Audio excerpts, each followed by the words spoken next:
صدر صاحب دا د څومره اسناد چې دي د پښتو نو ما د دې د ستایلو کوشش کړی دا تاسو په خدمت کې د عین مخکې یو کتاب وامه چې لګیا دی مینې نه توبې وباسي لګیا دی مینې نه توبې وباسي د یار تصویر د بتکدې وباسي او شیخ ورته څه د جنت حال ویلی شیخ ورته څه د جنت حال ویلی دی د صادر نه په صفې وباسي ډېر سمې د پښتو ادب په تا کې ډېر چلونه دي وجانانه تا کې خمارونه دي او اوږد د تندی لکه چاردي ته د پښتو ادب روزې د ټپې پکې پراته مې تاریخونه دي او سترګې افسانې دي لکه نثر د چاخا دي سترګې افسانې دي لکه نثر د چاخا دي کولې نړۍ پوزه د متل پکې خوندونه دي او دی اوږده باڼه دي رباعي د نصیحت ډکه دی اوږده باڼه دي رباعي د نصیحت ډکه غوږ لکه کیته دی د شاعر د زړه دردونه دي او خوله د هایکو ده غونډه ژبه کاکړۍ غاړي خوله د هایکو ده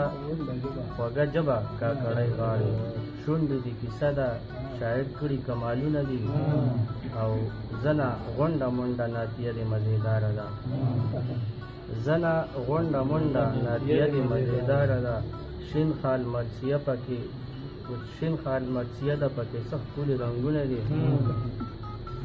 او دنګه د غړۍ د مصریزې په مثال ګله ښکلې پې ټپیزې لا د پاسه امیلونه دي او ښکلې نرۍ ملا لکه غزل د مزېداره ده ښکلې نرۍ ملا لکه غزل د مزېداره ده تلل د بګتۍ یا نیمکۍ د قدمونه دي او ټولې نظم ستا ځواني د تل رنګینه وي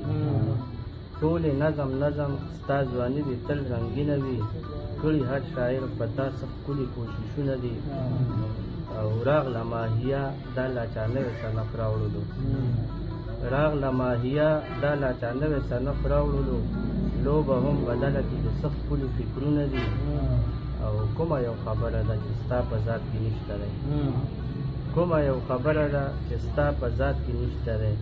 مدحه که سهره ده ستا د حسن صفتونه دي